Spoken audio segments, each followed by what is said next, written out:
out on the streets talking to people. They want to keep them locked up.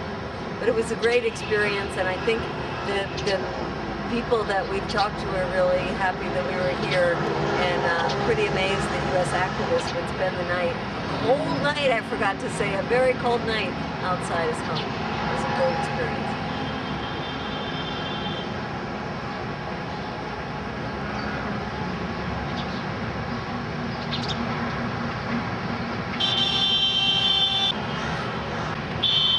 Okay, Mr. Barry, here's your...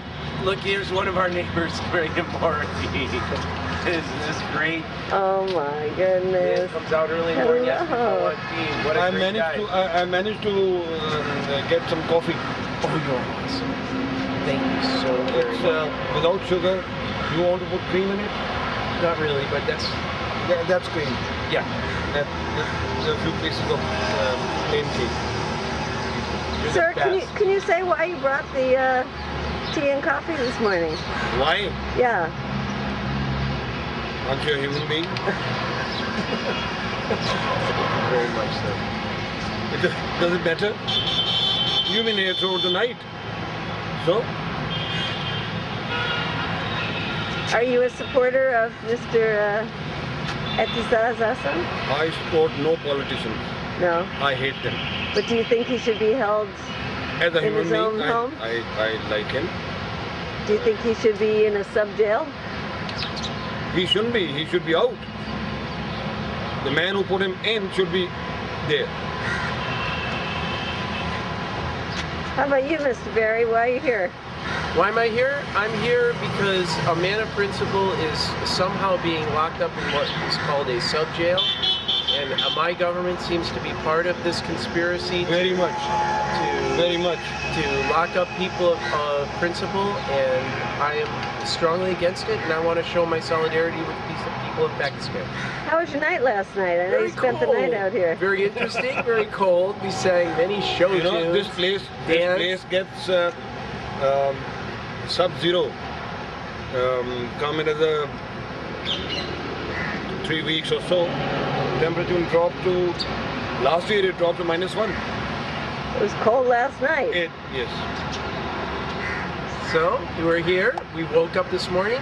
We have great neighbors like this bringing us coffee and tea. Your coffee is getting cold. Thank you very much. Peace out. Going to drop her to school. Yes. Another 30 days. Okay, I'll see you after a little while. Drop her to school.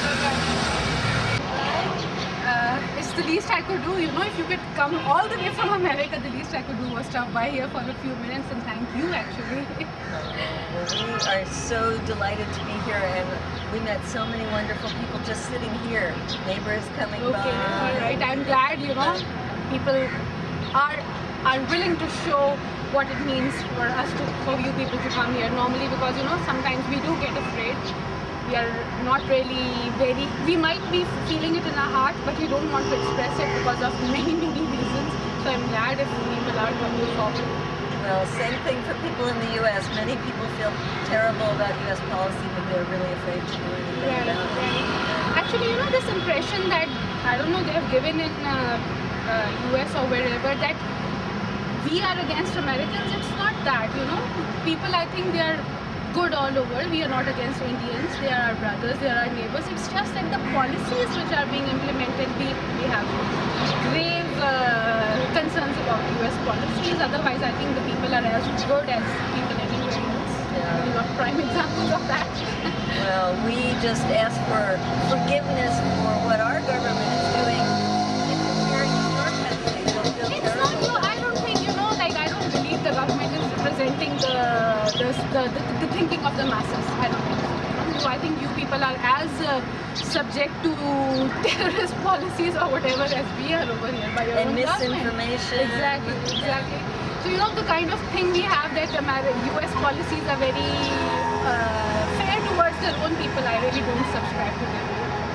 So what do you think about your government setting up a sub-jail here and keeping Mr. Etisa's Hassan hostage Well, in it his cannot own be home. justified in any way. I think if they had any problems, if they feel he is doing something wrong, they should bring him into the legal process, charge him with something, give him the right to defend himself. This is like utterly unacceptable. Well, so here Musharraf says that, building democracy in Pakistan, and then to take such a prominent lawyer. Well, then his actions speak louder than his words, and people have to distinguish between what he's saying and what he's doing. I think if we can't do that, if we accept what he's saying, and at the same time, we cannot see the contrast between what he's doing, then sad for us. Yeah. So what do you think, what would you like to say to the American people? I'd just like to thank them, and I would like to, I would like to ask them to critically assess their own government policies, because like Mr. Musharraf says something and he does something, I think the government in America also says something else and does something else. So it's just, I think they should think for themselves rather than let people think for them.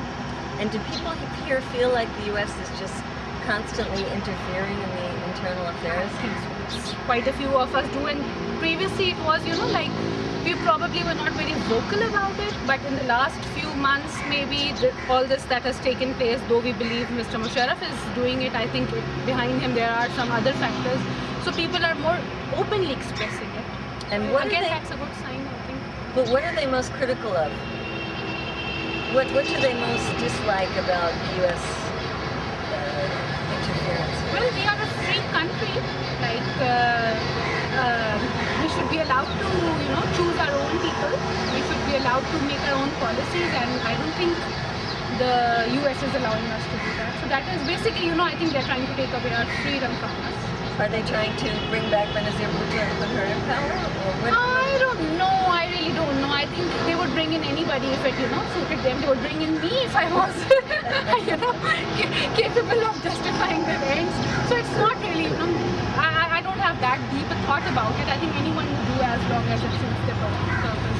If Mr. Musharraf was, Mr. Sharif was doing it, he would be equally acceptable. So they just want somebody who will be compliant. Yes, that's what I think. That's my own opinion. I don't know, but that's my opinion. And what about, we've heard a lot of people talking about how they're making things worse in the Northwest Territories and in the SWAT and the areas that there's conflict, that they're actually...